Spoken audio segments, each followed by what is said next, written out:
La verdad que, a diferencia de las otras veces que nos hemos juntado, tuvimos mucha más música que siempre acompañábamos a los expositores. Y bueno, vamos a arrancar. Ahí está. Bueno, le agradecemos, bueno, también del Centro Cultural, pero bueno, de la MAC, por el día de lluvia. La idea era estar en la calle, en la plaza, como venimos haciendo las clases públicas, siempre contextualizando el contexto donde estamos viviendo, que es la cuestión que venimos desmovilizándonos como pueblo. Entonces la idea era, en un escenario represivo, que al menos en nuestro distrito, tomar la calle, salir a la calle, y hoy era bueno, la cuarta clase pública para cerrar el ciclo de la MAC, la Asociación de Amistad Argentino-Cubana de Moreno. Y bueno, la verdad que estamos muy contentos de poder cerrar este ciclo con Néstor Cogan, con los compañeros que acaban de tocar, con Ricky, con Abelardo, que la verdad que son compañeros que hacen de la música un arma para moralizar en estos momentos que es necesario. Creo que nuestro pueblo está transitando eso, así que bueno, la idea, digo Néstor, así que bueno, la idea es que podamos cerrar este ciclo de que hemos llamado Derribando dos mitos. Lo tuvimos a Juan Martín Guevara, que vaya si sirvió para derribar mitos sobre el Che. Lo tuvimos a Marcelo Balco, donde vimos el tema del componente plebeyo de la lucha por la emancipación. Y bueno, cuando tuvimos la oportunidad de hablar con Néstor, nos pareció interesante, ya que él publicó el libro de Simón Bolívar, ya hace, creo que en 2013, 2012 más o menos, y lo han reeditado.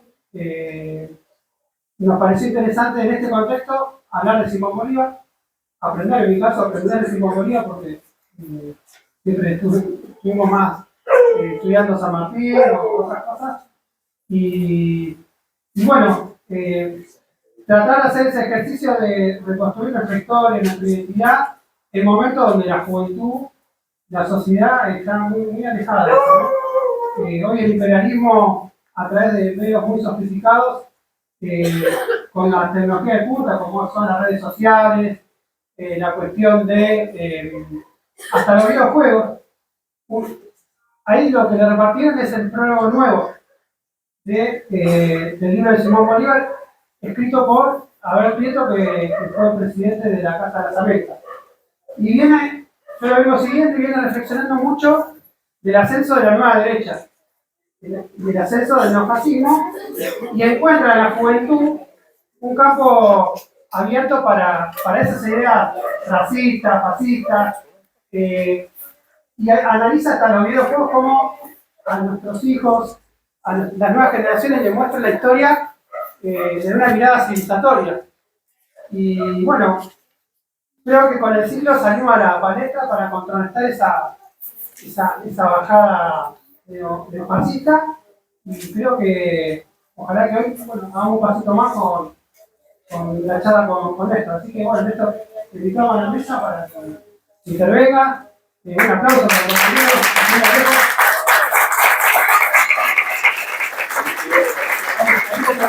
La idea es que los primeros, no sé si lo vamos a transmitir o no. Bueno, el video, nos vamos superando. Bueno, vamos a grabar por iniciativa de Néstor, así que después lo vamos a poder compartir en YouTube.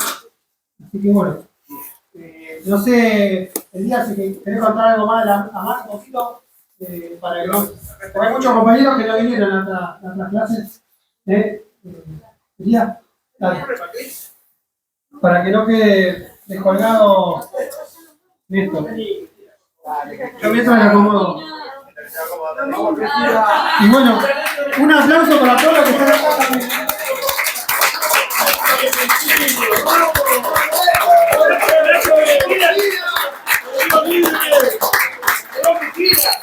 Te hago una pregunta ya. ¿Juan Martín no lo grabaste? ¿Lo grabaste? No. ¿No lo grabaste? No. Gracias. Sí, la verdad que sí. ¿Está preparado? ¿Lo ves que está acá? ¿Le acompaño un poco a esto?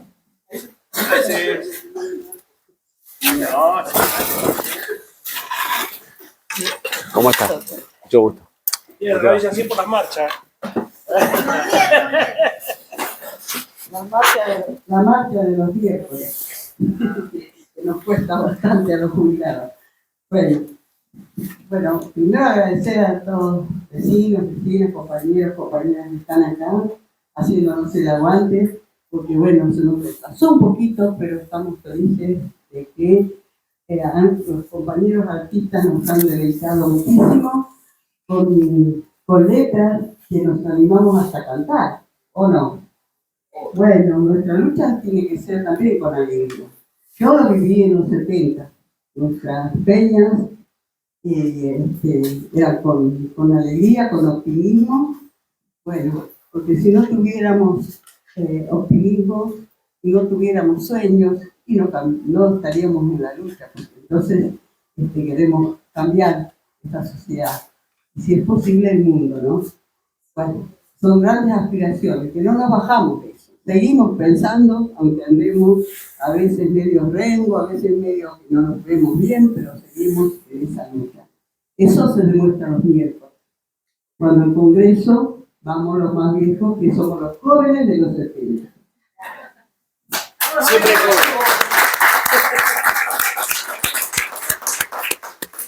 Bueno, ¿qué es la MAC? Bueno, nosotros siempre contamos un poquito en breve, ¿no? La MAC es la Asociación Morelense de Amistad Argentino-Cubano, que tiene 26 años de existencia, donde, bueno, tenía que ver en aquel momento, y seguimos soñando, que con una Cuba sin bloqueo, con una Cuba, en el pueblo heroico de Cuba, que permanentemente está siendo hostigado por el imperialismo, que también hoy nos toca vivir. Y como están apuntando a Venezuela, a Colombia, y sobre todo acá también, ya tenemos injerencia directa en las decisiones como país y están intentando colonizarnos. Aunque muchos lo acepten, hay un gran sector que no lo aceptamos y estamos dispuestos a luchar para que eso no suceda. No seremos colonias, y menos yanquis. Así que bueno, en ese sentido, la Asociación Cubana de Moreno, en ese entonces los sueños era traer un poco de qué significa Cuba para nosotros, ¿no? Los guevaristas, los soñadores de la revolución como ejemplo, el ejemplo de la revolución cubana, que bueno, se nos frustró en la Argentina, pero que seguimos soñando con eso. Y que tiene que ver justamente con que hoy nuevamente estamos en ese peligro. Venezuela, también Colombia, porque bueno, Venezuela está justamente en este momento siendo investigado con las excusas de narcotráfico, pero sabemos quiénes son, qué quieren.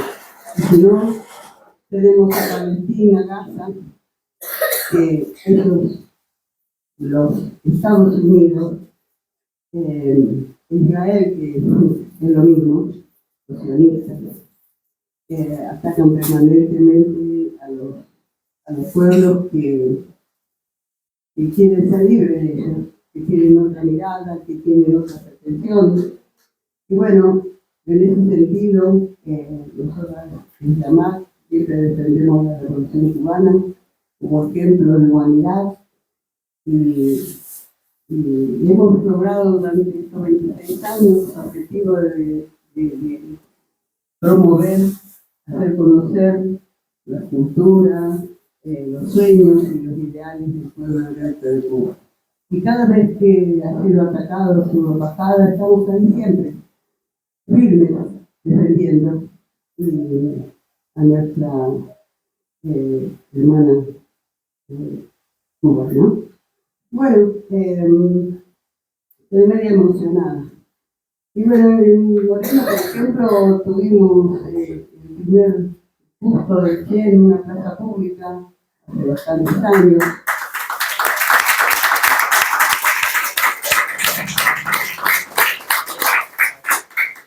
Y bueno, también Cuba nos dio, con creces, nos devolvió con mucha generosidad en ese sentido, porque también tenemos 6 médicos que estudiaron en la ELAM, la Escuela Latinoamericana de Medicina, en La Habana.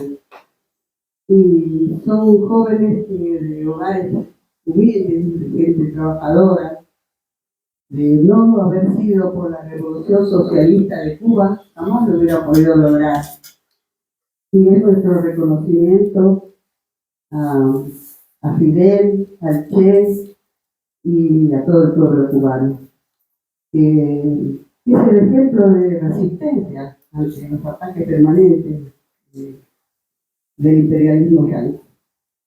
Y así que, bueno, yo sí, junto con mis compañeros, que quiere agregarle algo, redondear.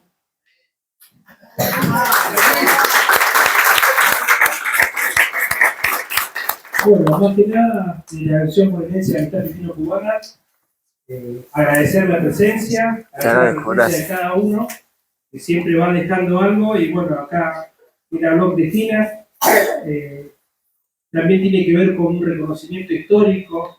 Acá en algunas cuadras está la Quinta de la Pastoril, donde se produjo uno de los combates en defensa de los compañeros, y bueno, debió siendo un desastre, y bueno, Santucho se puede salvar en ese momento.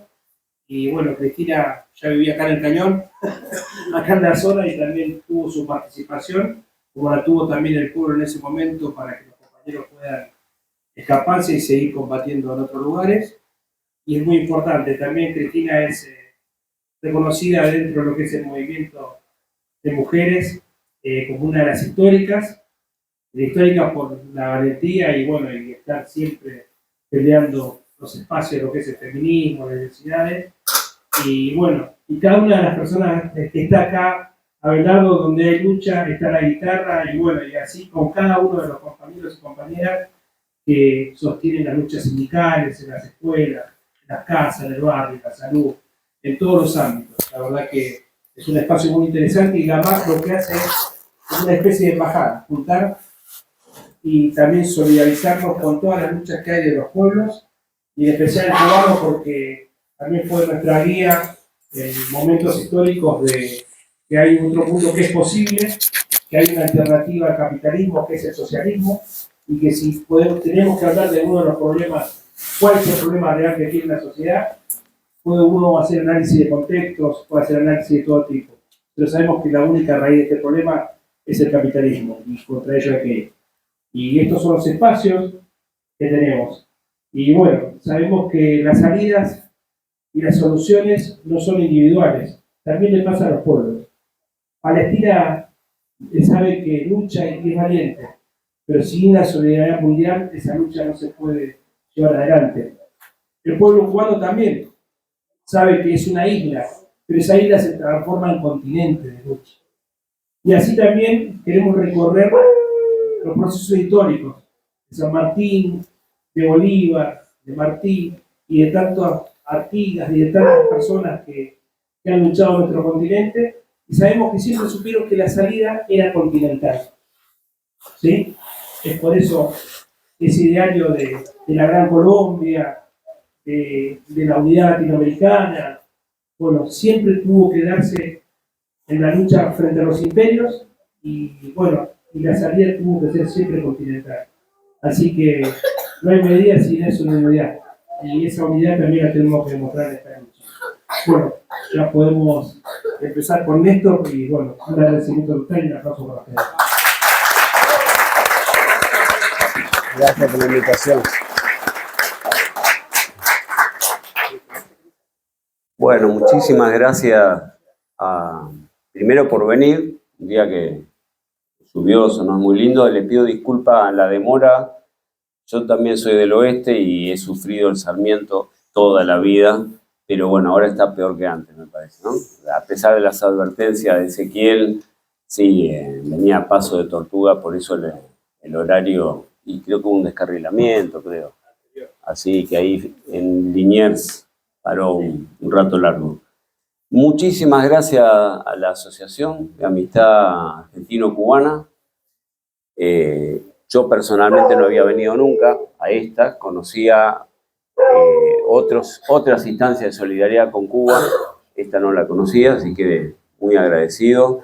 Y muy agradecido que le voy a sacar una foto y se lo voy a enviar, no sé dónde lo guardé, por haber impreso el texto de Abel Prieto, el compañero Abel Prieto, se lo vamos a hacer, se lo vamos a mostrar, aunque sea, que él hizo el prólogo al libro, así que es presidente de Casa de las Américas hoy y fue ministro de Cultura de Fidel, así que supongo que se va a poner contento de que ustedes lo hayan impreso y vamos a mostrarlo, ¿no? El prólogo de Abel Prieto, que habla de Simón Bolívar, de José Martí, de San Martín, y también habla de Fidel, el Che y la lucha actual, ¿no? Bueno, la idea era hablar un poco de historia, por lo menos lo que conversé al comienzo con Ezequiel, y tomar de pretexto que se reeditó un libro. Yo les voy a mencionar eso, pero me parece que por las cosas que están pasando, vamos a hablar de historia, pero vinculado a lo que está pasando hoy, ¿no? No como se enseña historia en la escuela, como algo descontextualizado y estatuas o estampitas o cosas así que no tienen nada que ver con el mundo contemporáneo.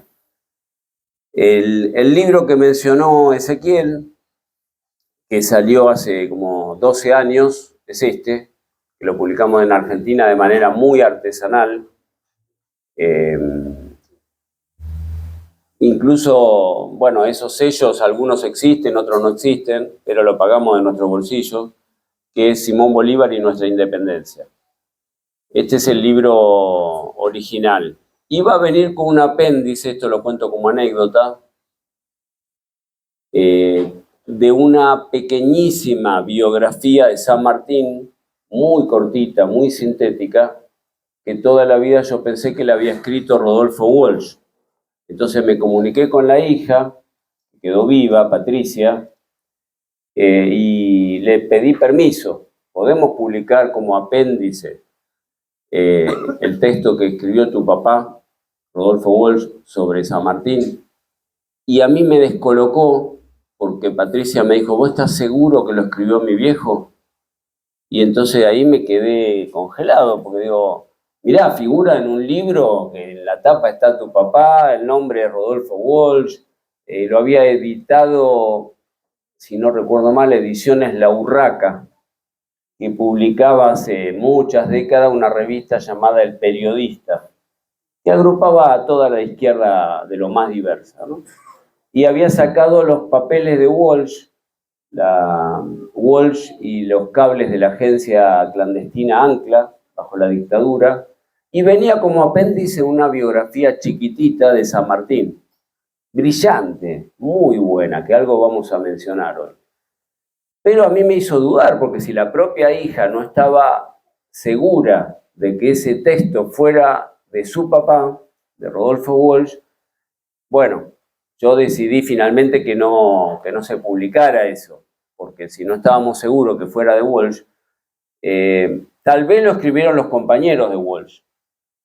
Eso quedó en la duda, si lo escribió él o lo escribieron sus compañeros de lucha. Está escrito y circuló bajo la dictadura, así que se imaginan que no era la mejor época para publicar, difundir y debatir nada, pero en particular una mirada popular latinoamericanista de San Martín, y a mí me había gustado mucho porque ponía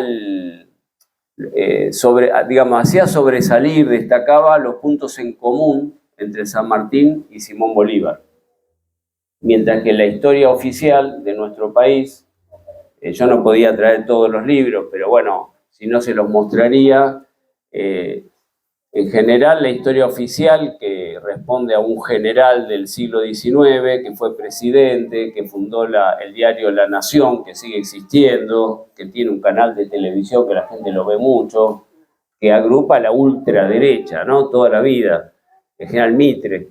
Escribió un libro de 1000 páginas, gigante, sobre San Martín, de las cuales 500 son insultos contra Bolívar. Entonces él inventó esta supuesta rivalidad entre Bolívar y San Martín.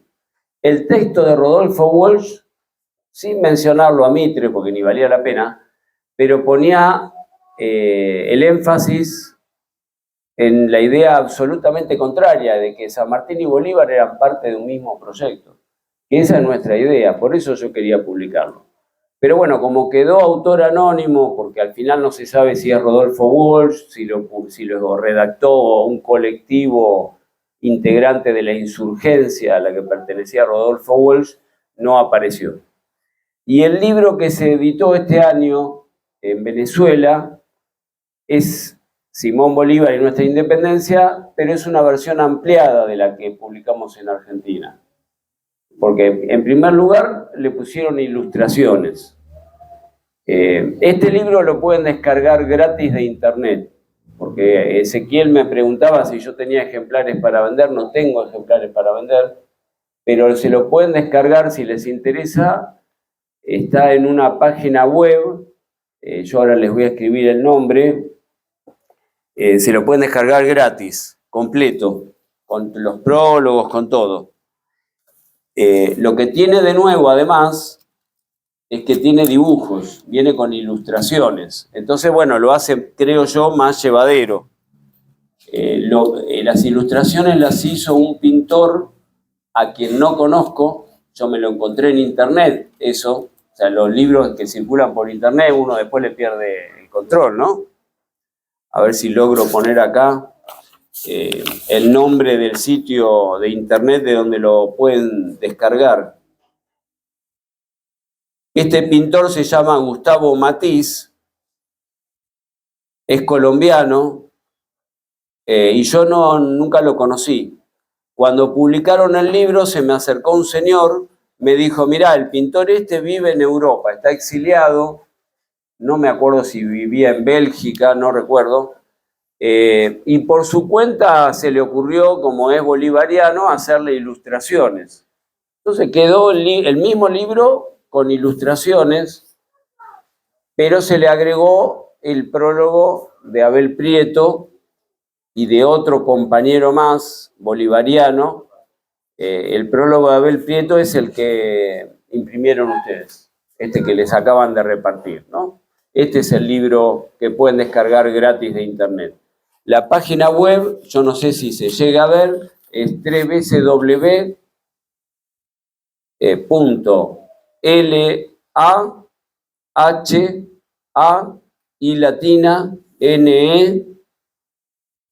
creo que en francés se dice Laen, pero bueno, nosotros le decimos lahane.org. Si ponen ahí buscar y ponen el título de Simón Bolívar, se pueden descargar el libro entero, con los dibujos y todo, con los prólogos, exactamente el libro que salió impreso en Venezuela bolivariana ahora. Bueno, de eso más o menos era la charla, ¿no? que combinamos. Pero lo que nosotros queríamos empezar es hablando un poco del mundo que nos vivimos hoy en día. ¿Y por qué discutir esto de la historia? Yo personalmente no soy un historiador profesional, lo aclaro desde el vamos, ¿no? Y me parece que no solo desde este gobierno de la ultraderecha, estamos padeciendo a la ultra de la ultraderecha, o sea, lo que ya eran ultraderecha quedaron moderados al lado de la nueva extrema derecha que apareció, que cada vez se acerca más al fascismo, ¿no? Por los métodos, por la retórica, por el proyecto que tienen, pero que es un fascismo colonial, no es el fascismo de Mussolini o el de Hitler, que era un fascismo imperialista. Este es un fascismo colonial, es un fascismo que quiere entregar las Malvinas a la OTAN, abrir, digamos, la Patagonia a bases militares norteamericanas. Es un fascismo dependiente, periférico, no es un fascismo de los que dirigen el mundo. Acá nos asignaron el rol de colonia. Pero mucho antes de que se pusiera de moda esto que estamos padeciendo con el gobierno del presidente Milei, hará, no sé, 10 años atrás, yo me acuerdo que uno de los ideólogos de otro exponente de la ultraderecha argentina, que era el presidente Mauricio Macri, empresario, pero un hombre semi-analfabeto, y no analfabeto, porque uno puede ser, mi abuelo era analfabeto, mi abuela también, pero porque eran trabajadores y no pudieron ir a la escuela. Estos son ultramillonarios, si quisieran podrían estudiar todo lo que quieren, si son analfabetos es porque tienen ganas, no es porque no pudieron por las dificultades económicas. Entonces Macri tenía un asesor famoso, otro niño rico, hijo de papá, con no sé cuántos apellidos prestigiosos, que era Peña Brown, Marcos Peña Brown, dueño de otra empresa que eran los supermercados, se me fue el nombre ahora de, ¿cómo se llama? La Anónima, que tienen supermercados de La Pampa hasta Tierra del Fuego, o sea, la mitad de la Argentina lo dirigen ellos, o sea, imagínense el nivel de dinero que tienen. De lo que yo conozco, debe haber otras empresas que también tienen. Bueno, Marcos Peña Brown, que se la jugaba de simpático, qué sé yo, asesor ideológico de Macri, tenía la hipótesis de que había que borrar la historia. Entonces, no se le ocurrió mejor idea, por ejemplo, si ustedes se acuerdan, en los billetes, que como en nuestro país hay una inflación permanente y los neoliberales nos joden siempre con eso y nunca la han podido frenar, al contrario, se acelera cada vez que ellos agarran la manija, a los billetes le sacaron todos los nombres, todas las figuras históricas, de todas las tendencias, desde San Martín en primer lugar, pero también sacaron a Rosas, a Sarmiento, a Belgrano, a todos, y lo reemplazaron por animalitos. Parecía una cosa chiquilina, adolescente, ingenua, inocente, pero no era inocente, porque Marcos Peña Brown, ideólogo de Macri, lo formuló abiertamente. Sacamos las figuras históricas del dinero en papel que circula, porque no tenemos que seguir discutiendo de historia, decía él. Hay que vivir el presente.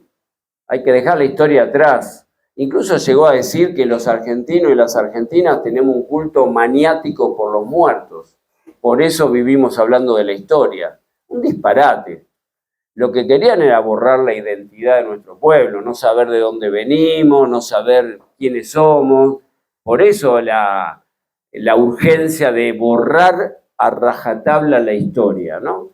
Al punto de que quedan dinero ya con animalitos, pero ni siquiera estaba el debate Rosas versus Sarmiento. No, borraban todo. Antes de Milei. Milei ahí pega un giro y sí empieza a reivindicar la historia de ellos, de la ultraderecha. Entonces reivindica la conquista europea de América, habla bien de Colón, o sea, una cosa indignante, provocadora, y cada vez que puede repite que la Argentina fue una potencia mundial. Que por ahí la generación que tiene 15 o 20 años puede llegar a creerle de que fuimos una potencia mundial. Lo que el presidente Milei llama potencia mundial, en realidad se refiere a la Argentina de 1880, es decir, de hace un siglo y medio, previa a los derechos laborales, previa a la intervención del Estado en la economía. Era una Argentina oligárquica, el máximo ídolo era el general Roca, el que encabezó la segunda campaña al desierto, así se denominaba, no había ningún desierto, había mucha gente, pero la aniquilaron. Acá yo estoy viendo esta bandera, si no estoy mal informado, la bandera mapuche, ¿no?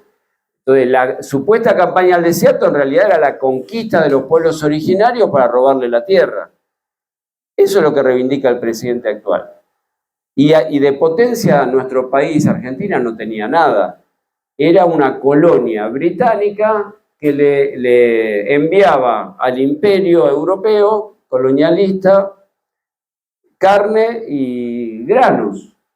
Éramos una exportación de materias primas, cero industria. O sea, un país dependiente, colonial, ese es el modelo que nos quieren reinstalar hoy, ¿no? Sumado a nuevas modalidades que no existían en esa época, como lo que mencionaron acá recién, las redes digitales, el mundo de Internet, nuevo mecanismo de guerra psicológica que cada uno lleva en su teléfono celular. O sea, la cosa se complicó.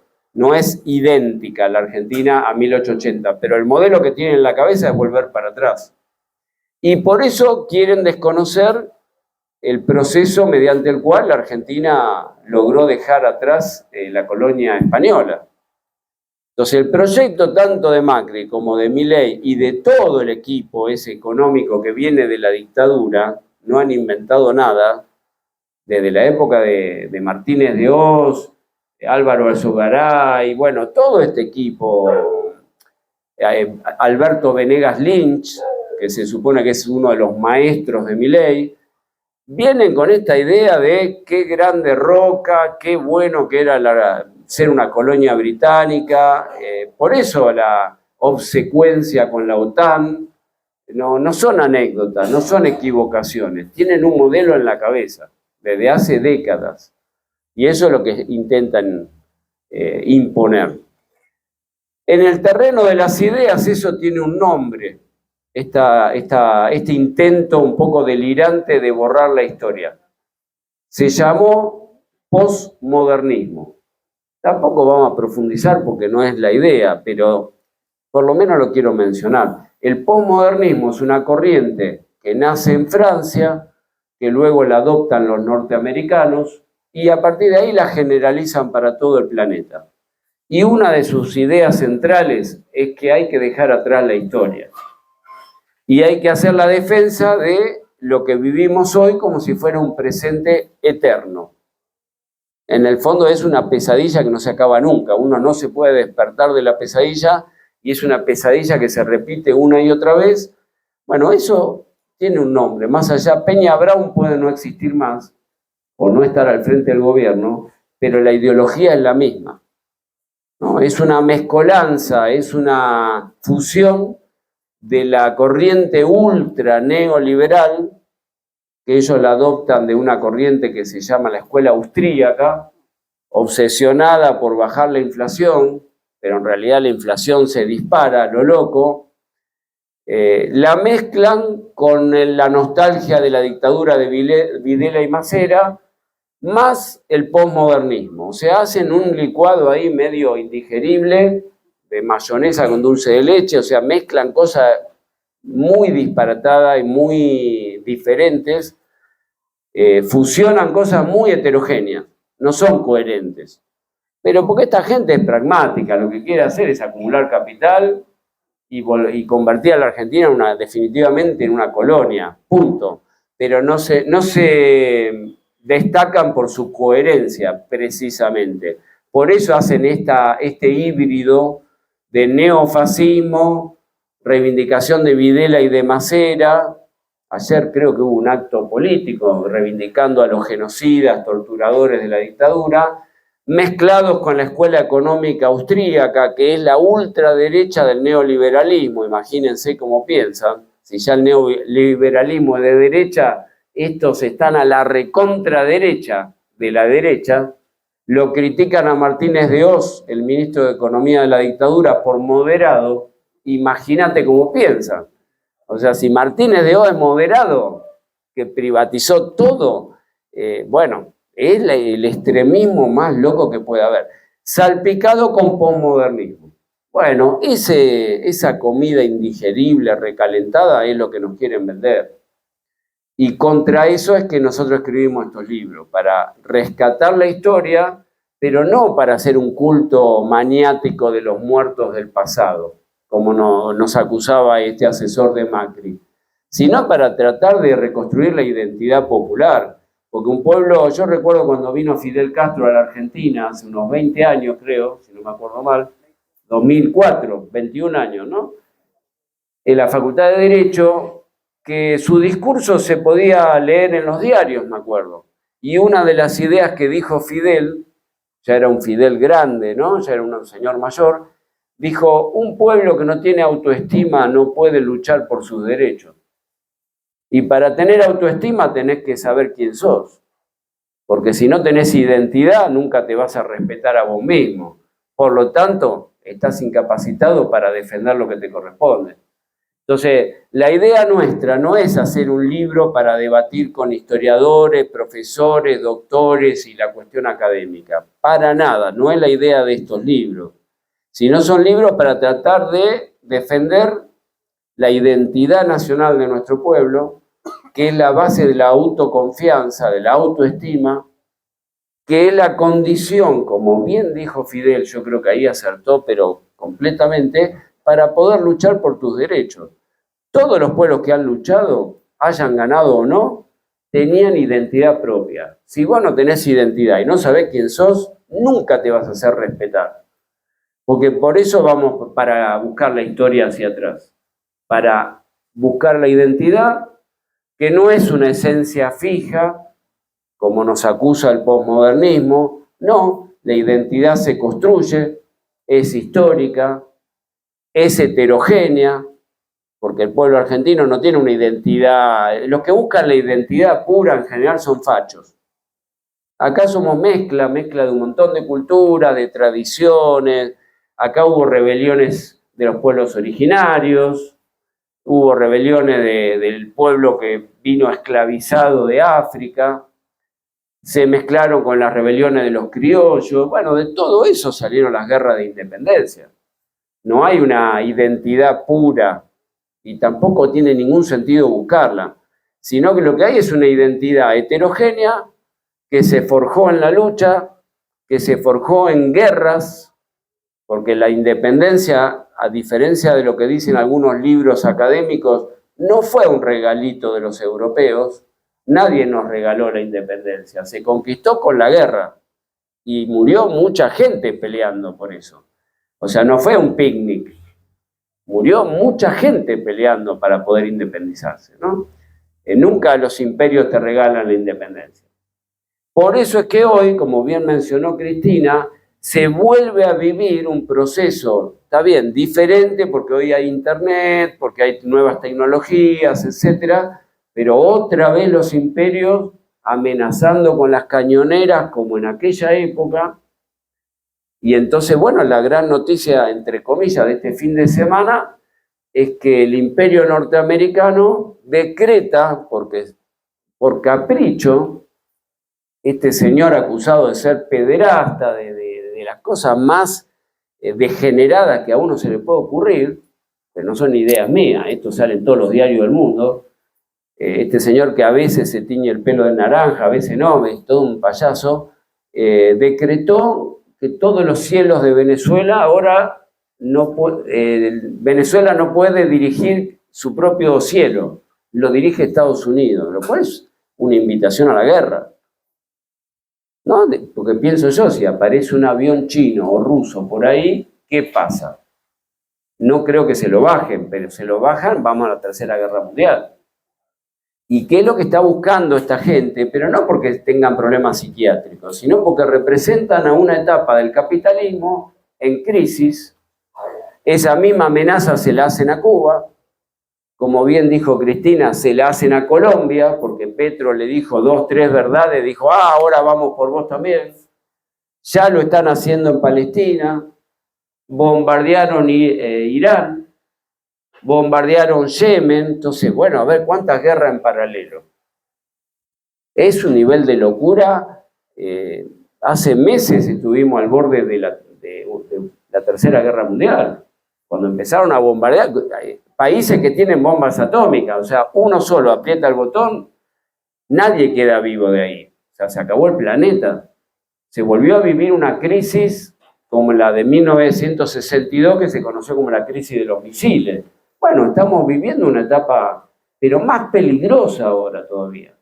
que aquella famosa crisis donde hubo barcos soviéticos y armamento nuclear en Cuba, y Estados Unidos estuvo al borde digamos, de eliminar la isla con bombas nucleares. Y Fidel Castro tuvo la misma valentía, creo que hoy tiene Maduro, de decirle: no me voy a arrodillar, o sea, preferimos que se incendie todo, pero no te voy a entregar el país. Creo que el imperio solamente respeta lo que se le planta, porque cuando uno empieza a achicarse, a bajar la cabeza, a conceder, perdiste. Entonces, hoy se lo están haciendo a Venezuela, hoy mismo, ¿no? Ayer decretaron que nadie puede volar sobre el territorio de Venezuela. Supongamos que Argentina quiere ir, una familia argentina quiere ir a pasear a Venezuela. No puede, porque cerraron el espacio aéreo. Pero si no es tu país, entonces se sienten ya los policías del mundo. Y el problema no es el individuo. Así como en Argentina el problema no es el presidente Milei, que todo el mundo pone el énfasis, la gente que no lo quiere. Bueno, que el vínculo con su hermana, que su vínculo con unos perritos que nadie sabe si existen o son imaginarios. Todo es anecdótico, si tiene el pelo despeinado o no tiene el cabello despeinado. Todo eso para mí es pura anécdota. Con el presidente de Estados Unidos es lo mismo. Todas las críticas que le hacen son anecdóticas. Pero lo que hay detrás, de la misma manera que en Argentina hay un equipo económico que mañana sacan a este presidente, ponen a otro y el proyecto es el mismo, en Estados Unidos lo reemplazan a este personaje que parece Capusotto, ponen a otro y el imperialismo va a seguir igual, porque son payasos mediáticos. Son imperialistas. Exactamente, porque lo que está detrás es un sistema. Es un sistema.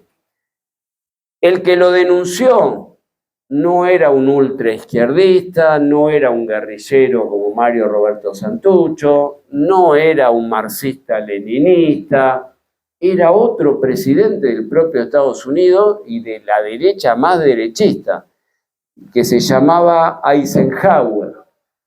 Cuando se retiró este presidente, dio un discurso por la tele y dijo: el país o sea, Estados Unidos, lo manejan 4 empresas que se dedican principalmente a las armas.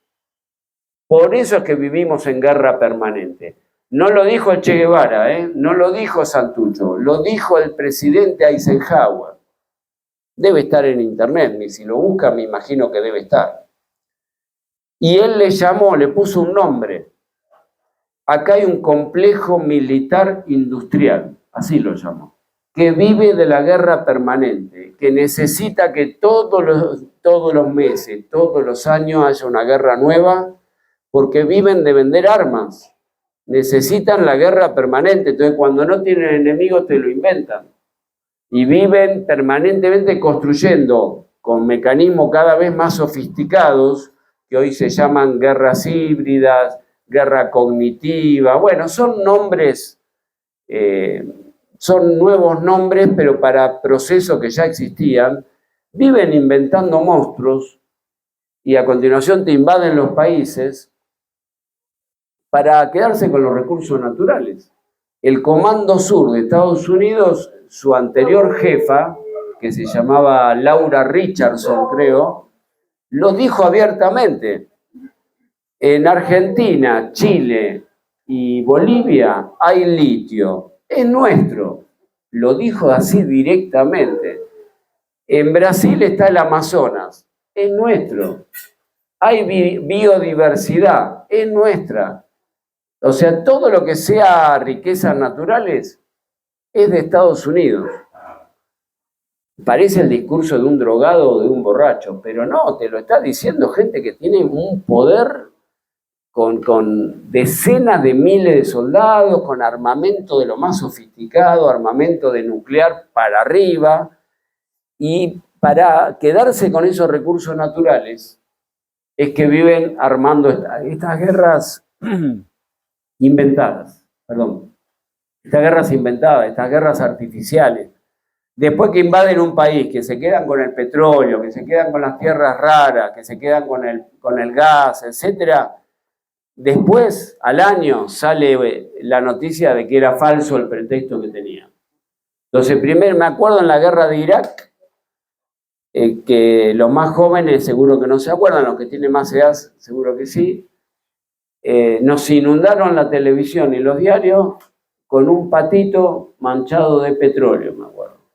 Pobre pato manchado de petróleo. Había un dictador feroz, Saddam Hussein, que no sé qué petróleo había tirado y pobres patos que no podían volar porque se mancharon de petróleo. Entonces invadimos Irak y lo hacemos mierda y nos quedamos con el petróleo. Después se descubrió que ese pato no habitaba en el Golfo Pérsico, era un pato de Suecia, Noruega, no sé, en la otra punta del planeta. Era falso, pero ya la guerra había sido desarrollada, ya habían invadido, ya habían matado como 1 millón de personas, ya se habían quedado con el petróleo. Después te dicen que es mentira. Después inventaron que había armas de destrucción masiva, otra invasión. A continuación dice falso. Era un verso, pero bueno, también ya habían invadido. Y ahora quieren poner al presidente que quedó en Venezuela después de Chávez, elegido por su pueblo, más allá que a Estados Unidos le guste o no, el presidente Maduro, Nicolás Maduro, que encabeza un supuesto cartel de los soles, que es una joda pero no, ni de una película de Netflix. Todo el mundo dice no existe el cartel de los soles. Por eso nosotros pusimos en las redes en joda que el presidente de Estados Unidos encabeza el cartel de los hongos. Porque parece de Capusotto, parecen bromas, parece de cosas humorísticas. Pero bueno, hay 3 pescadores que andan pescando atún y les hunden y los matan diciendo que son narcotraficantes. Y ya no sé cuántas lanchas han matado y cuántas lanchas han hundido y cuánta gente han asesinado. Conclusión, estamos viviendo un momento muy complicado en la historia de la humanidad, al borde de la tercera guerra nuclear, de la tercera guerra mundial, perdón, pero esta vez va a ser una guerra nuclear. El único país del mundo que usó el armamento nuclear es Estados Unidos, en Nagasaki y en Hiroshima. Es el único país que probó las armas con un pueblo que se suponía que era inferior, porque no era blanco, rubio, de ojos celestes, el pueblo japonés. Probaron 2 bombas atómicas y liquidaron en una tarde, no sé, cientos de miles de personas. Y ahora estamos al borde de una tercera guerra mundial.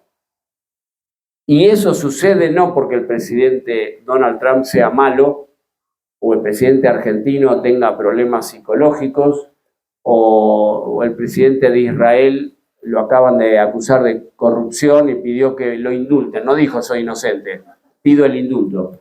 Pero no viene por la locura de uno, el otro es chorro, el otro es pederasta. No. Acá el problema para nosotros es el sistema capitalista. Es el sistema el que está en crisis, que no pueden salir de la crisis y encima están perdiendo la dirección del mundo porque le está apareciendo una serie de otros países con modelos de sociedad muy diferentes entre sí, porque China, Rusia, Irán, Yemen, Corea del Norte, no sé, Palestina, no tienen la misma ideología, no tienen la misma concepción del mundo. Pero ¿qué tienen en común? Que se le plantan y no obedecen. Venezuela, Cuba, en América Latina. El problema es que no le obedecen al imperialismo occidental. Y si no le obedeces, te invaden, te matan, te asesinan, te inventan cualquier locura. En ese contexto estamos hoy. La raíz es la crisis del capitalismo y del imperialismo occidental. Me parece, detrás de las anécdotas, quedarse con que si uno se tiñe de naranja, el otro está despeinado y el otro lo acusaron de chorro, es quedarse en la superficie, es no ver los problemas de fondo. Porque mañana reemplazan a estos 3 personajes y el problema está intacto. Me parece, esa es una opinión, ¿no? Que después si dialogamos podemos compartir y me gustaría escuchar qué opinan ustedes. ¿Cuál es el origen de esa crisis? Bueno, esa crisis es multidimensional, no tiene una causa única. Y esto que puede sonar muy simple, en la tradición de izquierda, que yo veo acá todos los símbolos que hay, Sandino, Atahualpa Yupanqui, el Che Guevara, en la tradición de izquierda, no siempre hemos tenido en claro el carácter de la crisis capitalista. ¿Por qué? Porque algunas tendencias piensan que la crisis tiene una causa única. ¿Por qué? Porque se presupone, en las versiones más simplotas, no sé cómo llamarlo para no usar palabras despectivas, ¿no? O peyorativas, en las versiones más simples o esquemáticas o rudimentarias, no sé cómo llamarlo, elijan la palabra que a ustedes les guste, de la tradición de izquierda, se cree que hay una sola contradicción en el planeta. Y por lo tanto de ahí derivaría la única causa de la crisis. ¿Cuál sería la única contradicción en el planeta? Una contradicción homogénea, plana y simple. Sería la contradicción entre los capitalistas y la clase obrera. O sea, en el lenguaje de Carlitos Marx, que es como nuestro maestro, la contradicción entre el capital y la fuerza de trabajo. Esa sería la única contradicción del planeta. Por lo tanto, sería la causa única de la crisis que estamos viviendo. Bueno, nosotros no estamos de acuerdo con esa explicación. Nos parece que es una versión del marxismo muy facilonga que puede, alguna gente, bueno, la mayoría de nuestro pueblo evidentemente no seduce, si no, no votaría a Milei. Pero a los segmentos populares, críticos, progresistas, a un segmento sí seduce, porque como es fácil de entender, porque es simple, si todo se deriva de ahí, no hay nada más que investigar. Hay una causa única de todos los quilombos que suceden, que es la contradicción simple entre capital y fuerza de trabajo. Todo el resto no existe, solo está eso. Cuando en la vida real nos parece que no hay una contradicción única, hay muchas contradicciones que conviven, que coexisten. Y ahí viene la dificultad para el campo popular, cómo abordar la multiplicidad de contradicciones sin abandonar ninguna. Si lo bajamos a tierra y lo decimos muy simple, si nosotros pensamos que la única contradicción que hay en el planeta Tierra, que es donde nosotros vivimos, es capital versus fuerza de trabajo, la única contradicción que hay, entonces las guerras de independencia nos importan un carajo. Porque incluso hay gente que ha escrito libros que dice la revolución de 1810 no nos interesa. ¿Por qué? Porque no había obreros. Y si no había obreros, no es problema nuestro, entonces. En el 2010, hace 15 años, se conmemoraron los supuestos 200 años de aquella revolución de 1810. Un sector importante de nuestra izquierda no le dio pelota, le dio la espalda, pero no por ser malo, no por ser ignorantes. ¿Por qué no le dieron importancia al bicentenario? Se calcula que en Argentina hubo en la calle 6 millones de personas en los eventos del bicentenario. Muchísima gente. Pero un segmento de nuestra izquierda no le dio pelota, no le dio importancia, le dio la espalda. Porque, vamos de fondo, ¿por qué habrá sido? Porque consideraba, aunque por ahí no lo decían tan abiertamente, pero en el fondo es eso lo que pensaban, consideraban que el bicentenario era una cortina de humo. Era verso, era una trampa de la burguesía, era una trampa de los ricos que para distraer al pueblo laburante, al pueblo trabajador, nos hacían recordar a Mariano Moreno, a San Martín y a Juana Zurduy, etc. No, todo eso es una cortina de humo, es verso, te están vendiendo un televisor blanco y negro, te están mintiendo.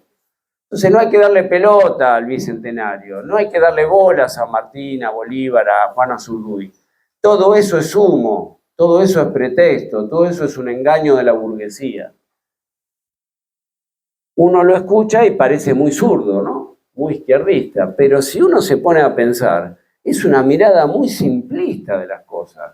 Porque con ese criterio, ¿cuándo empieza el origen de nuestro pueblo? ¿Cuándo nace el pueblo de nuestro país, los laburantes, la clase más popular de nuestro país? Y aparentemente con ese criterio, si fuera cierto, que yo considero que no es cierto, nuestro pueblo recién habría nacido en 1870, 1880, cuando venían de Europa los inmigrantes. Traían los sindicatos, traían la ideología del anarquismo, el socialismo, el comunismo. Recién ahí aparecería nuestro pueblo. Y antes que había, no me interesa. Porque si no había obreros que venían de Europa, todo lo que había me importa un rabanito. Para mí es una mirada muy ingenua y muy bruta en un punto, muy simplista, porque le está regalando a la burguesía toda la historia propia. ¿Quién se queda con San Martín? Las Fuerzas Armadas. Yo pregunto, San Martín, aunque acá en la tapa está Bolívar, el libro habla de San Martín también. Bueno, les voy a mostrar un libro con escrito de San Martín mejor. Acá hay algunos escritos de San Martín. Pregunta, ¿el dueño de San Martín es el general Videla? Déjame de joder. O sea, ¿qué tiene que ver San Martín con Videla? Los métodos que usó Videla o que usó Macera, ¿tienen algo que ver con San Martín? Nada que ver. O sea, San Martín era un humanista, defendía a los pueblos originarios. Cuando le pidieron que reprima a los gauchos, dijo, ni en pedo, yo no voy a desenvainar mi espada para que salte una gota de sangre de gauchos argentinos, no solo argentinos. Le escribe a Artigas, ya que lo mencionaron por acá, le escribe a Artigas y le dice, yo no voy a ir a reprimir a ningún gaucho. Y le dice a Artigas, si tenemos diferencias las resolvemos después, primero peleemos contra el colonialismo europeo. Una sabiduría, y de Buenos Aires lo mandaban a San Martín, le decían, deje de joder con las guerras de liberación, venga a reprimir a los gauchos que están un poco rebeldones. Y San Martín le contesta, no voy un carajo. O sea, un general, o sea, tiene que tener mucha lucidez para desobedecer, porque cuando uno es militar no hace lo que se le canta, en general le dan órdenes. Él era un militar, le dieron la orden de deje las campañas del ejército de los Andes y vuelva para acá a reprimir a los gauchos. Y el tipo desobedece, que un militar no lo puede hacer.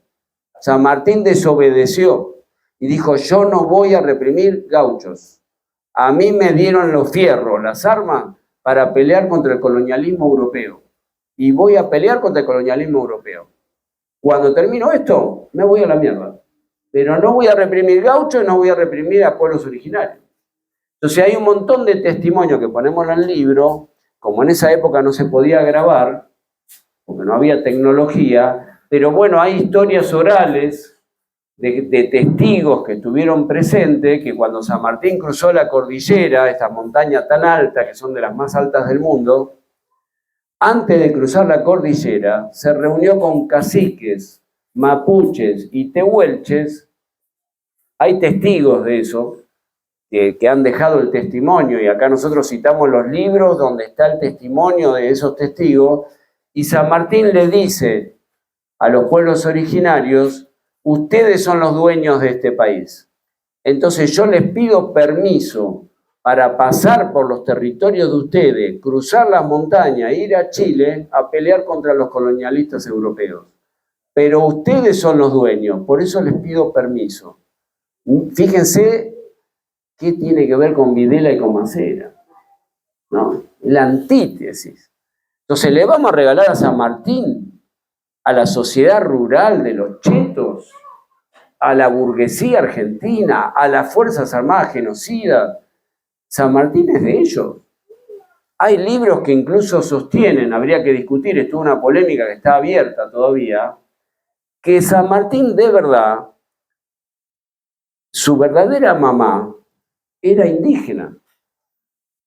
Se llamaba Rosa, era una indígena guaraní. Y hasta los 5 años creo que lo tuvo esa mamá Rosa.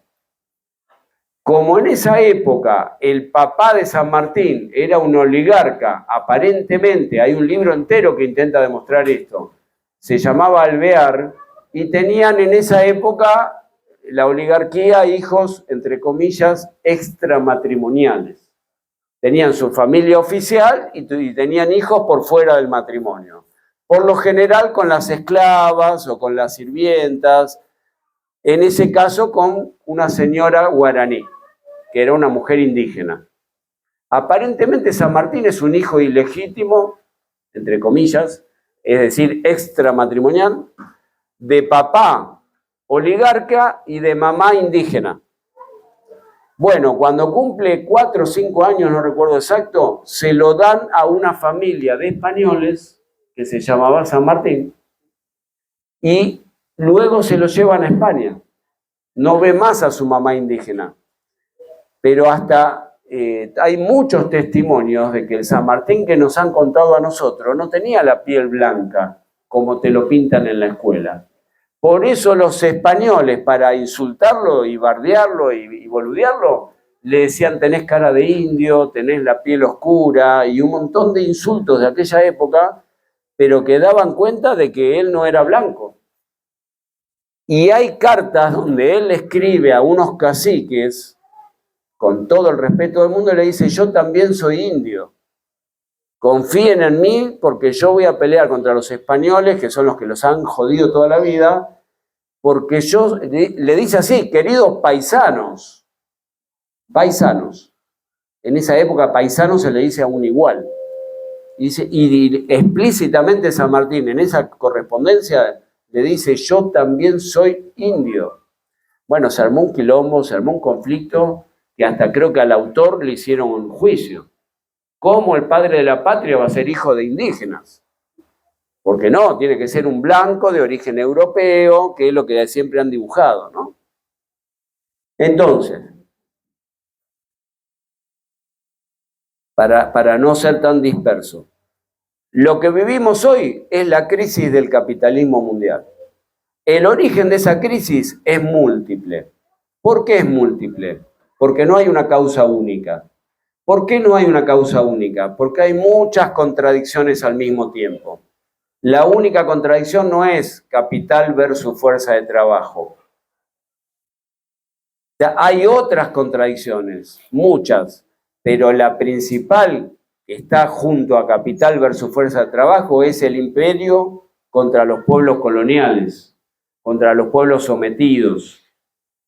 Ejemplo Argentina, ejemplo Venezuela, ejemplo Palestina. Entonces, las corrientes populares, incluso zurdas, de izquierda, que no creen que hay muchas contradicciones, creen que hay solo una contradicción, no le dan bola al antiimperialismo, porque dicen que es una cortina de humo, que es un engaño, que es una desviación nacionalista burguesa, y zaraza, sasasa, y bla, bla, bla, bla. Entonces no le dan bola al antiimperialismo. Se enteran que Estados Unidos está por invadir Venezuela y no dicen una chota palabra. Vos fijás, te metés al Instagram o al Facebook o a TikTok o a la red que a vos te guste y no aparecen pronunciamientos. Pero no es porque son gente mala, porque son gente buena, honesta, pero lo que tiene por detrás, eso es lo que no te dicen, es que consideran que el antiimperialismo no va, no es nuestro. Porque como si hay una contradicción única a nivel mundial, que es capital versus fuerza de trabajo, en el lenguaje popular, los ricos versus los pobres, y punto, y el antiimperialismo no tiene sentido, bueno, entonces si Estados Unidos te invade Libia, te invade Siria, te bombardea Irán, ahora tiene un submarino nuclear ahí en la costa de Venezuela, después va a ir por Cuba, porque lo han dicho públicamente. Primero hacemos mierda a Venezuela y luego vamos por Cuba. Si el antiimperialismo no te importa, porque te parece una boludez, porque te parece una desviación, listo, no te pronunciaste, da igual. Me da lo mismo que invadan. Es más, empiezan a decir, Donald Trump y Maduro son lo mismo. Ah, son lo mismo. Entonces Israel y Palestina son lo mismo. Y se dicen los disparates más grandes del mundo con una seriedad absoluta, pero si vos te ponés a pensar un poquito, es un disparate poner en el mismo rango a Estados Unidos y Haití, ponele. No son lo mismo. No es lo mismo un país imperialista que un país sometido. No es lo mismo. Caen en esos errores. Yo, fíjense que no hago nombre, no estoy atacando personas ni partidos, sino una concepción equivocada. No importa quién, porque por ahí el que tiene esa concepción es una excelente persona.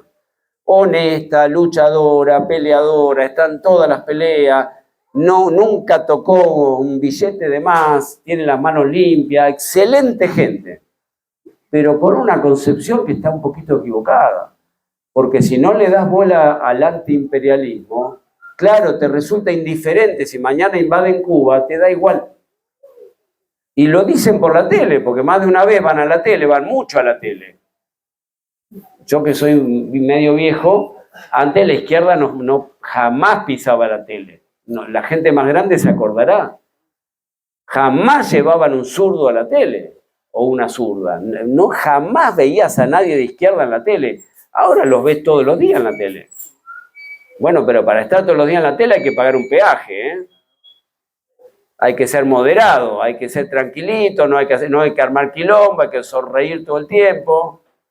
Y que no se mueva el agua, que nadie se moleste, porque si no, no te invitan más a la tele. Entonces tenés que ir bien simpático o simpática, no hacer quilombo, no cuestionar a nadie, para todas las noches estar en la tele. En un punto es útil porque te conoce todo el país si vas a la tele. En cambio, si hace una charla así, en realidad no hablamos entre nosotros, porque el grueso de la Argentina no sabe lo que estamos hablando acá.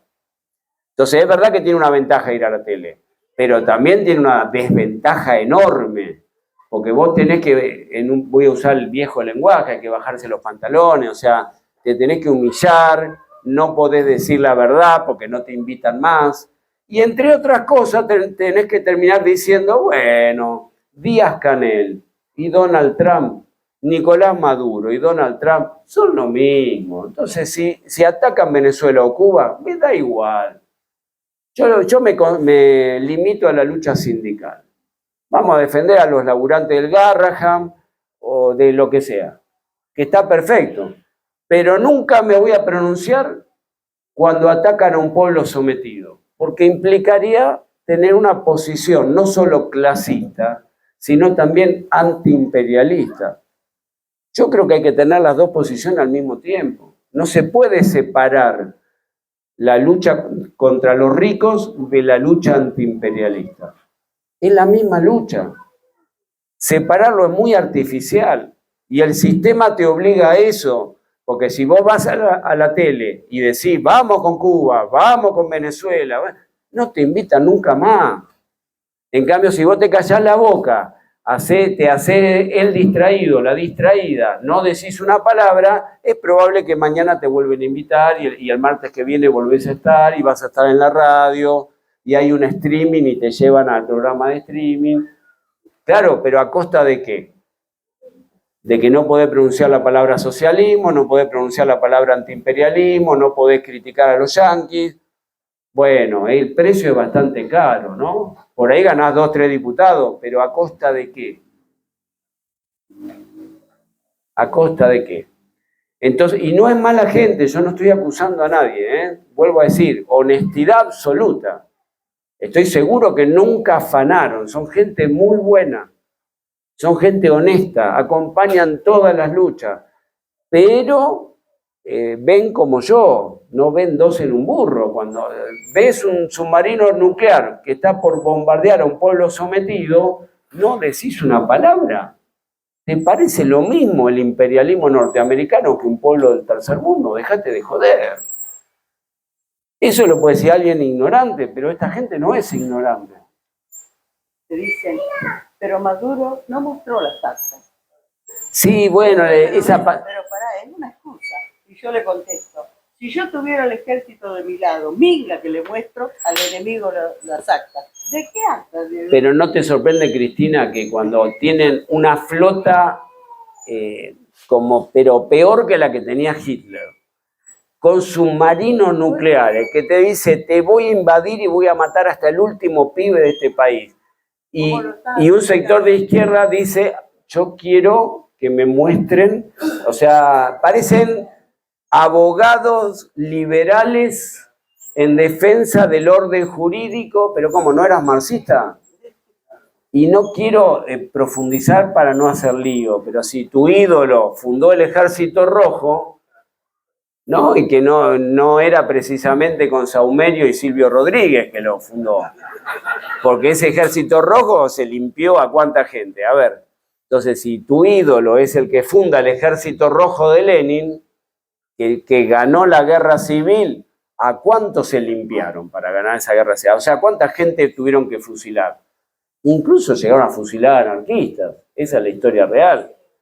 Que todavía hoy se discute si está bien, está mal. Habría que preguntar, ¿y qué pedía esos grupos anarquistas? En el medio de una revolución, por ahí estaban pidiendo alguna boludez que iba a voltear al gobierno revolucionario. Bueno, no les tembló el pulso, hasta anarquistas fusilaron. Y esa misma gente ahora le pide a Venezuela, a Cuba, a estos países sometidos, humillados, aplastados, respetar el orden constitucional, soy un abogado, mostrame.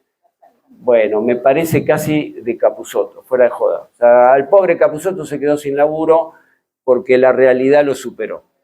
Es así, si vuelve a la tele va a tener que reinventar todo porque la realidad es peor que lo que él se había inventado.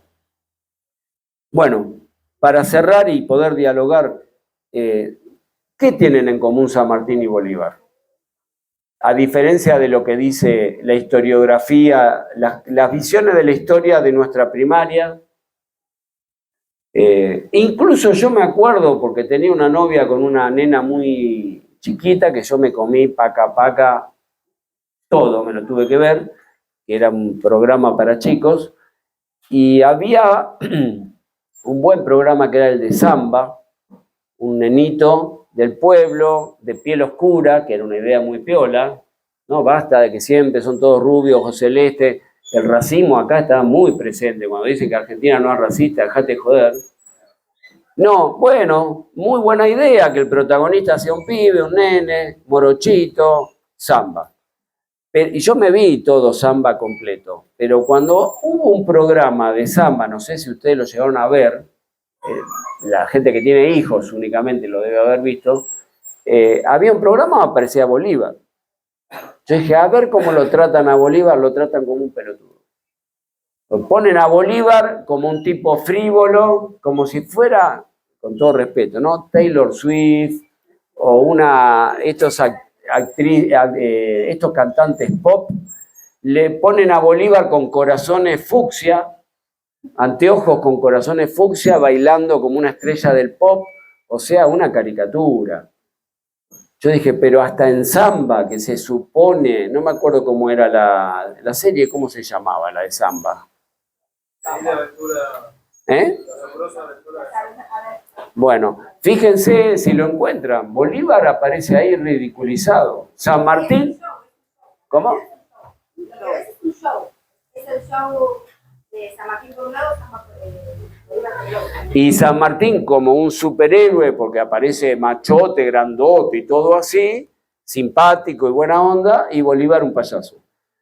Es verdad, y esa imagen en el fondo es de Mitre, no es nacional y popular. Es la imagen de los liberales argentinos. Pero en la vida, por eso a mí me había gustado tanto ese texto de Rodolfo Walsh, que no se sabe si lo escribió Rodolfo o sus amigos, no importa.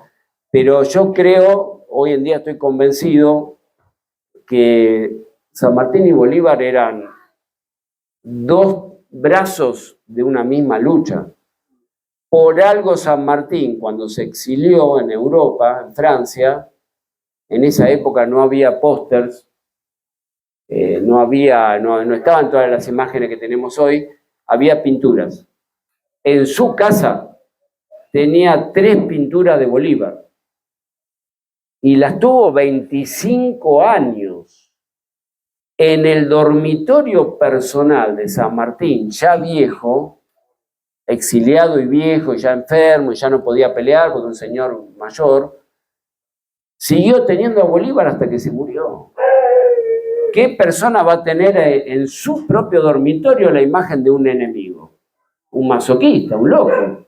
Porque una persona normal, por lo general, pone a alguien que quiere, sea un familiar o si es religioso lo pone a Jesús, si no es, no sé, si es zurdo pone al Che Guevara, cada uno elegirá lo que le gusta. Pero en general la gente pone algo agradable. Nunca vas a poner al que más odias en el mundo. Yo no pondría una foto de Milei en mi pieza, qué sé yo, no sé ustedes, o de más. En el comedor a Macera no lo voy a poner, ¿entendés? O arriba de la cocina. En el baño quizá, ni en el baño, ni en el baño. Pero entonces San Martín tuvo a Bolívar 25 años en su propio dormitorio. No tenía un póster, tenía un cuadro. Tenía 3 cuadros de Bolívar. Y en la correspondencia habla maravillas de Bolívar. Y Bolívar habla maravillas de San Martín en la correspondencia. Entonces, ¿cómo nos inventaron que eran enemigos? Porque en realidad lo que quieren es una América Latina dividida, enfrentada, de pequeños países. El verso de que los argentinos liberamos a los chilenos.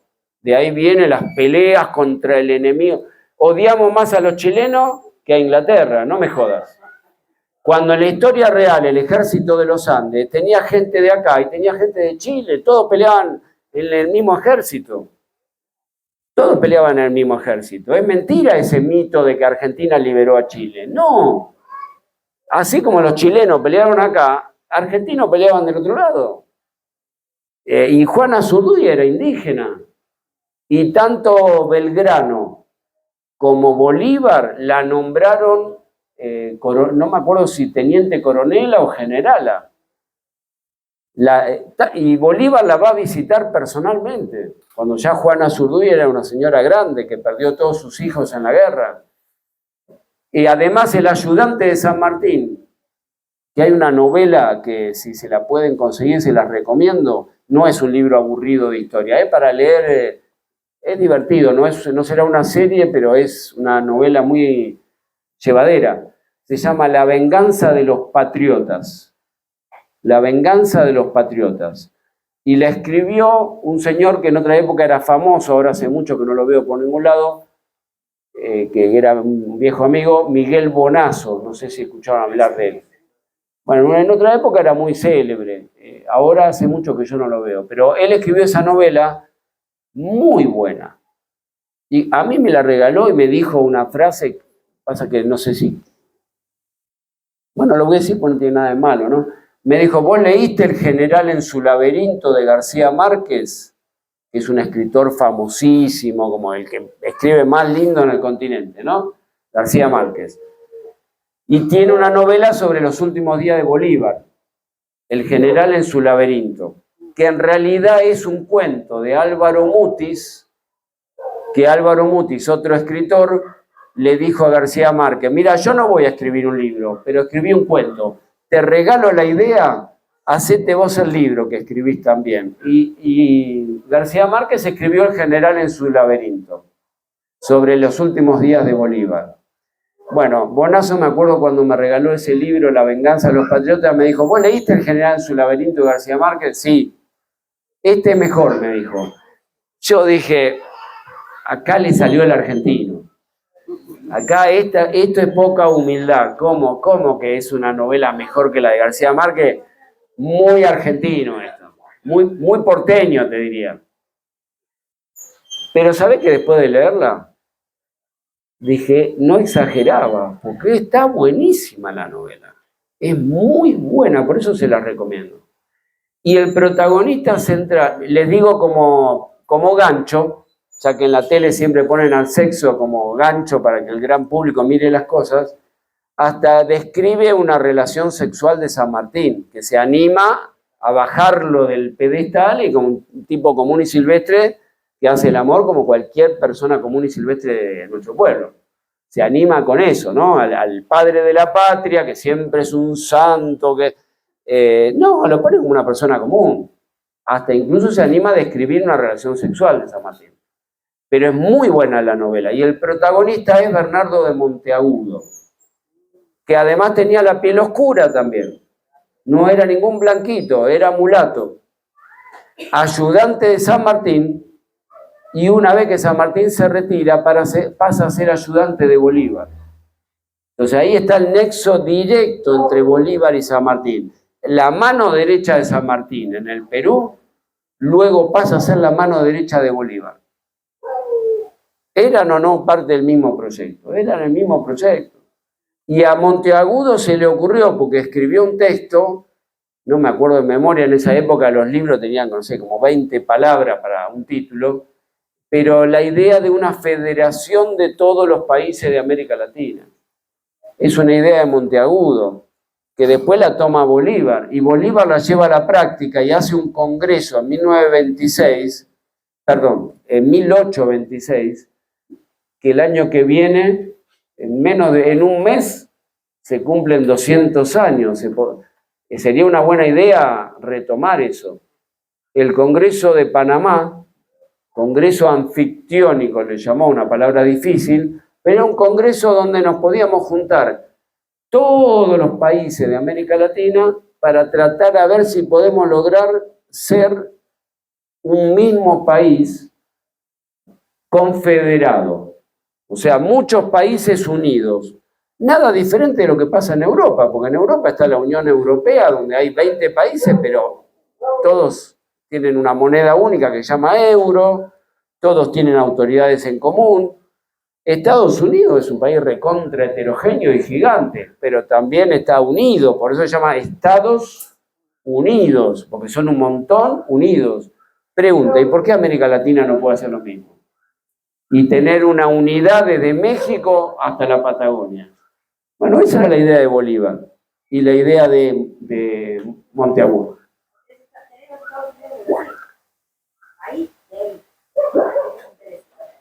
Es verdad, no, ya en esa época no fue fácil, porque el principal enemigo en Argentina, en nuestro país, de este proyecto de unir a todo el continente, porque el Congreso se hizo, iban a caballo, no tomaban aviones, no podían tomar trenes, ni siquiera estos trenes chotos como el Sarmiento, nada, a caballo.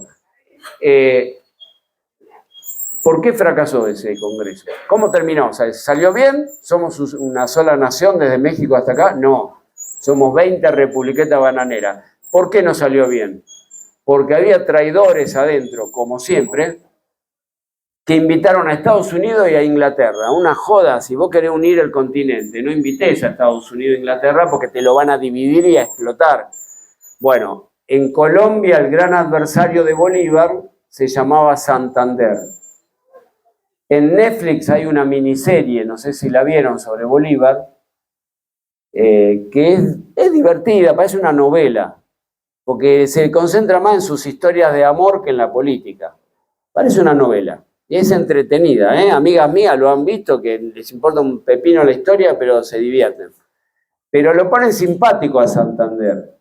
El Santander real no era nada simpático, era un gran adversario de Bolívar y un gran chupamedias del imperio. Por eso invitó a Estados Unidos a ese congreso. Y Bolívar le dice, ¿qué estás haciendo? ¿Cómo invitaste a Estados Unidos? Nos va a cagar. Y obviamente nos recagó. Y en nuestro país, ¿quién boicoteó ese congreso? Bernardino Rivadavia, que fue el primero que nos endeudó con Inglaterra. Ahí empieza la deuda externa, que todavía la tenemos de 2025. Empieza con Rivadavia la deuda externa, que le pide un crédito a una banca inglesa, exactamente, a la Baring Brothers. Pero no, pasó a la historia porque, a ver, la avenida más larga de nuestro país se llama Rivadavia, ¿o no? El parque en Capital, hermoso parque, se llama Parque Rivadavia, donde no se les ocurrió mejor idea que instalar el monumento a Bolívar. Porque Argentina en eso se portó bien. Tiene un monumento a Bolívar buenísimo, gigante. Pero ¿dónde lo pusieron? En el Parque Rivadavia. Es una joda, porque Rivadavia era un enemigo de Bolívar a muerte. Y boicoteó este congreso. Entonces, en el sur, Rivadavia lo boicotea. En Colombia lo boicotea Santander. El congreso sale mal. Y esa idea quedó inconclusa. Por ahí, 2 siglos después, ahí está llamando Santander. Por ahí,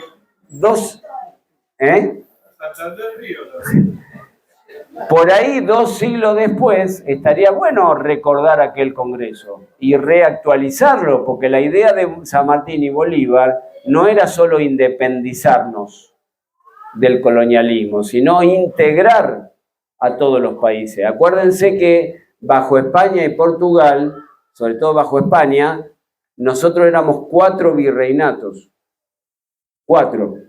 Después que nos independizamos, en lugar de quedar un solo país o 4 países, quedamos 20 países. ¿Cómo pasaste de 4 virreinatos a 20 países? Porque te dividieron a morir. Inventaron países de la galera.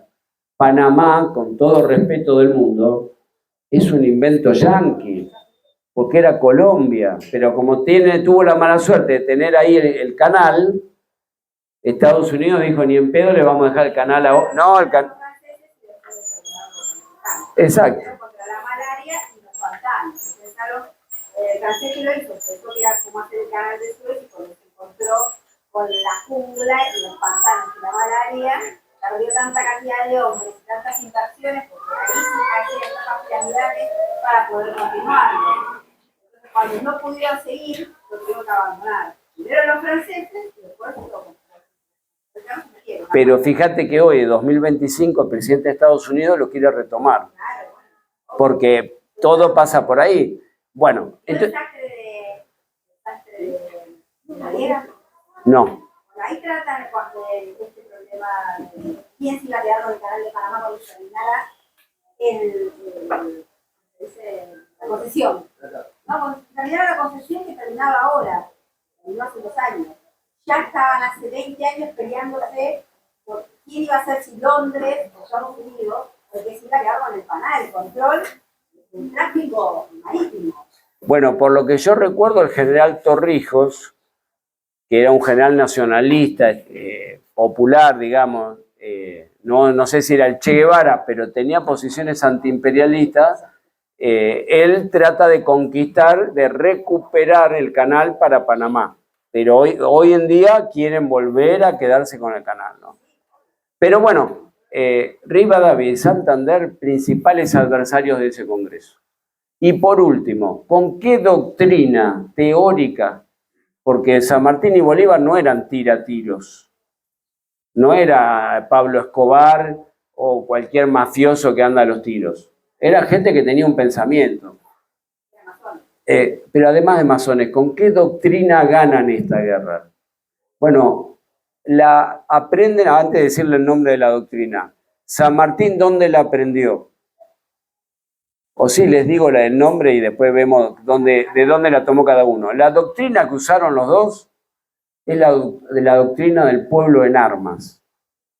Una guerra popular solo se gana con el pueblo en armas. Si pelea únicamente una élite, perdés la guerra de una. Malvinas. O sea, nunca la dictadura genocida podía ganar Malvinas si al mismo tiempo estaba reventando a nuestro pueblo. O sea, para ganar una guerra tiene que ser una guerra de todo el pueblo. Hoy Venezuela tiene 8 millones de, que si no estoy mal informado, 8 millones y medio de milicianos y milicianas. Bueno, está repartiendo fierro entre 8 millones de personas. Yo no sé si eso alcanza para frenar una bomba atómica, no lo sé. Pero no es lo mismo a que combatan Astiz, el Tigre Acosta y 2 degenerados más de la ESMA en Malvinas. Que además Astiz se entregó sin combatir, ¿no? Por si no le alcanzara. Se entregó sin tirar un proyectil con los ingleses. Pero bueno, la doctrina que tenían Bolívar y San Martín era la doctrina del pueblo en armas. Todo un pueblo tenía que pelear para ganarle a un imperio infinitamente más poderoso. ¿Dónde la aprendió San Martín? En España, porque él peleó contra las tropas napoleónicas. Cuando Napoleón invadió el Estado español, el pueblo se quedó sin autoridades. Pero todo el pueblo le hizo guerra de guerrillas a las tropas napoleónicas y les ganó. Miren que Napoleón tenía un poder terrible y le ganaron. Y ahí San Martín aprendió que si el pueblo no participa, no podés ganar nunca. ¿Y Bolívar dónde lo aprendió? ¿Lo supo siempre Bolívar? No. porque al comienzo perdió siempre Bolívar. Perdía como se dice popularmente, perdía como en la guerra. ¿Por qué perdió tantas veces? Porque el inicio era una guerra de blancos. Entonces el pueblo humilde, la gente negra, los mulatos, los pueblos originarios, no querían saber nada con la independencia. Sí era una cuestión de blancos. Pero cuando él va, después de que le da no sé cuántas palizas, va a pedir ayuda a Haití, que es el primer país que se independiza, por eso el bicentenario real no era 2010, era 2004. Pero como seguimos siendo tan racistas, o mejor dicho, las clases dominantes siguen siendo tan racistas, no se reconoció que el primer país que se independiza fue Haití en 1804. Por lo tanto, el bicentenario era 2004, no era 2010. Todavía hoy lo desconocen Haití, pero fue el primero que le ganó al colonialismo europeo. Y pasan a gobernar el pueblo negro. Los negros y negras de Haití pasan a gobernar. Bolívar fue a pedir ayuda. Le dieron armas, le dieron dinero, le dieron barcos y le dieron soldados. Pero con una condición. Le dijeron, cuando vos vuelvas al continente a pelear contra el colonialismo europeo, lo primero que tenés que hacer es liberar a los esclavos. Y eso le abrió de tal manera la cabeza a Bolívar, se dio cuenta que nunca íbamos a poder ser independientes del colonialismo europeo si manteníamos los esclavos y la servidumbre. O sea, el pueblo negro y al pueblo originario si lo mantenía sometido.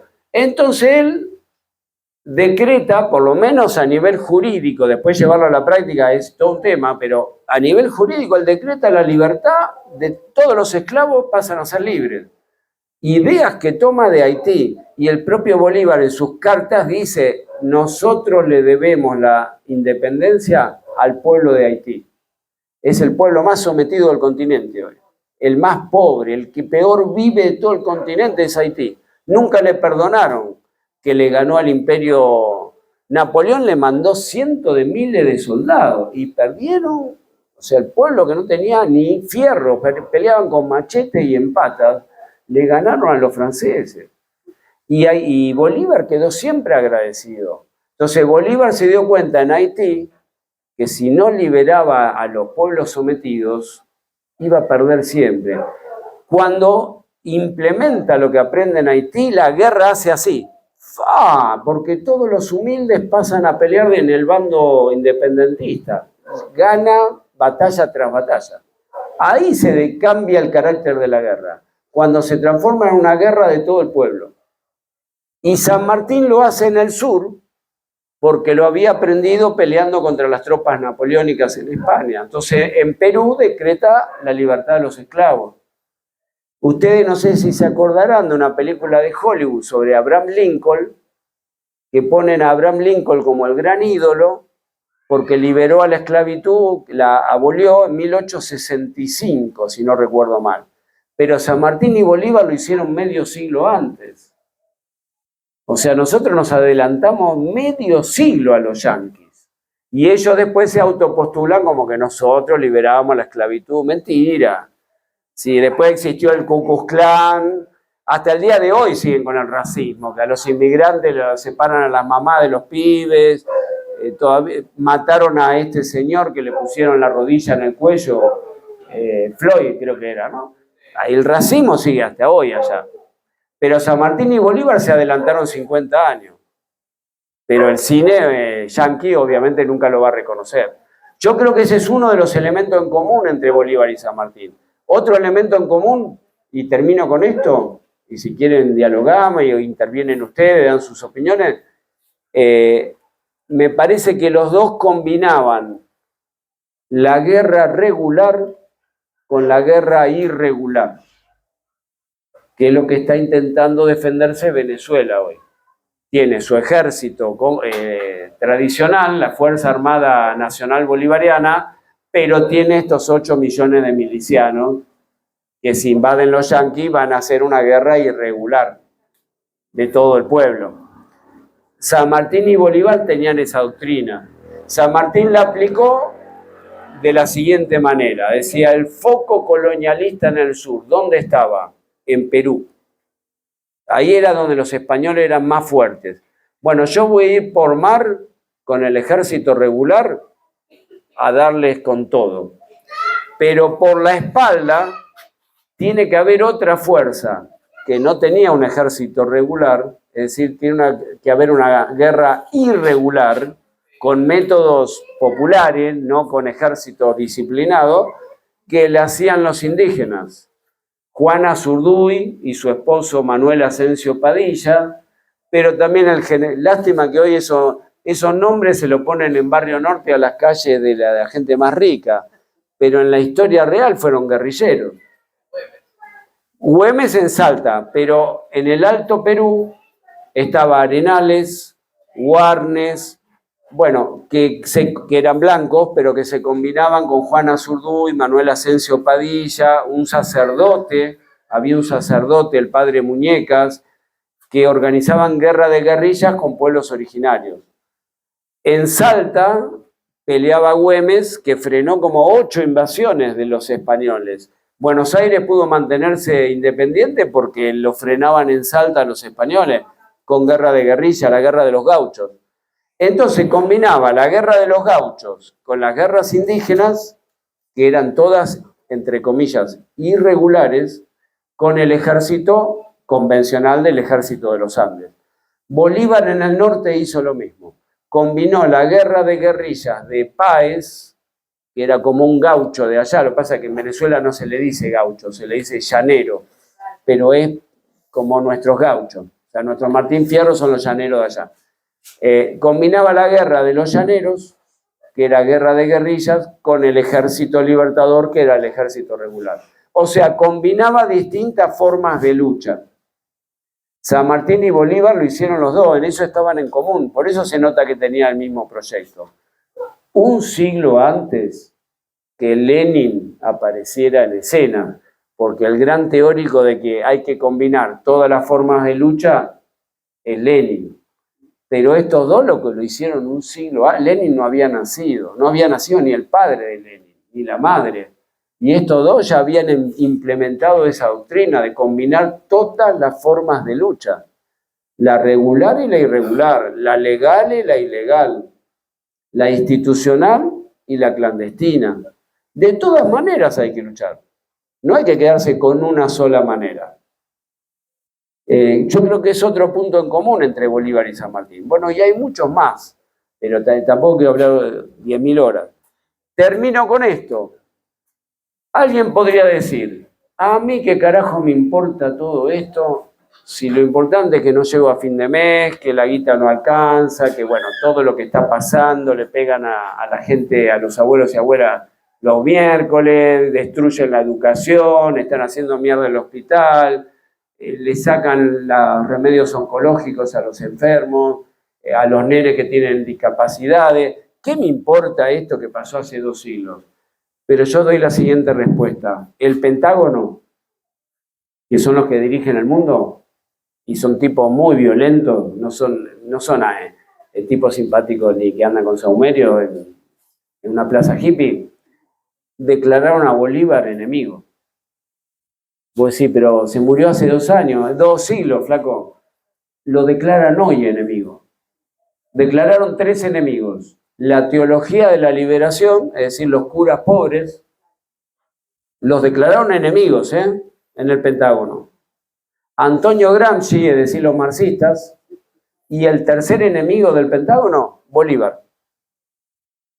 Y lo escribieron y está publicado eso, No es que es un invento, lo pueden corroborar. Entonces, alguna actualidad debe tener Bolívar para que el Pentágono lo declare 2 siglos después que murió enemigo. Porque de ahí salió toda esta rebeldía.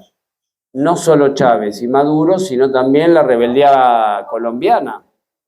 Pero todas las insurgencias en Colombia, todos esos líos nacen de nuestro... Yo estuve en Mar del Plata, quizá alguno de ustedes estuvo hace 20 años cuando frenamos el ALCA, también de manera institucional y con lucha callejera, Porque algunos compañeros a veces me dicen, yo me acuerdo de la lucha institucional, pero te olvidás la otra parte, porque nosotros estuvimos en la calle también. Combinando las dos formas de lucha se paró el ALCA, que no fue una boludez decirle que no a Estados Unidos, porque ellos son el patrón de estancia. Bueno, hace 20 años, eso de frenar al ALCA también estuvo inspirado en Bolívar. Por eso el Pentágono dice, Bolívar es nuestro enemigo, porque sigue inspirando rebeldías. Entonces no estamos discutiendo cosas del pasado al pedo, que lo puede hacer alguien que estudia historia. No quiero despreciar a nadie, pero bueno, quizá a un historiador le interesa, no sé si alguno de ustedes estudia historia, con todo respeto. Por eso. Una preguntita. No, vos hablás de los... Y termino ahí. Dale. Sí, exacto. Son 4, creo. Santa Fe 1, Santa Fe 2, 3 y 4. Y el que pone justamente a Bolívar como enemigo había sido... no, pero ¿quién lo redactó? Porque eran varios, me salen malas palabras, pero varias gente mala. Uno que había sido embajador de Estados Unidos en Venezuela, donde estaba muy enterado del papel de Bolívar, que allá no es una estatuita en una plaza. Y San Martín tampoco debería serlo. Podríamos discutir largo y tendido la disputa por San Martín, ¿no? Yo les menciono una sola cosa, y dejo acá y los escucho a ustedes. No me acuerdo el nombre. Si lo buscan en internet, lo que dijo el compañero, los documentos, ahí está el tipo. Pero no me acuerdo, de memoria no me lo acuerdo. Pero sí me acuerdo 1970, hace muchos años. 55 años. Fíjense que San Martín, en 1970 acá había una dictadura, para variar, ¿no? Y los que dirigían la economía, lo mismo de ahora. Serían los padres, pero son los mismos. Las ideas eran las mismas que dirigen ahora. Y viene 1970, un año después del Cordobazo.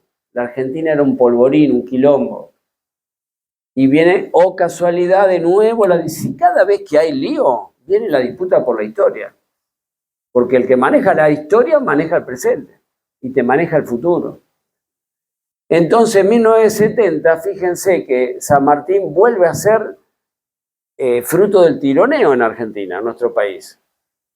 Porque por un lado, el ejército institucional, oficial, que en ese momento había dado un golpe de Estado y lo dirigía Onganía, el general Onganía y después el general Leviston, y después el general Lanusse, ni siquiera se tomó el trabajo de poner que hoy serían más vivos, ¿no? Le darían un billete a alguien para que haga eso y quedar limpitos. No le dieron un billete a nadie. Directamente armaron una película sobre San Martín basado en un libro de Ricardo Rojas que se llama El Santo de la Espada. El actor que lo pusieron a actuar de San Martín era Alfredo Alcón.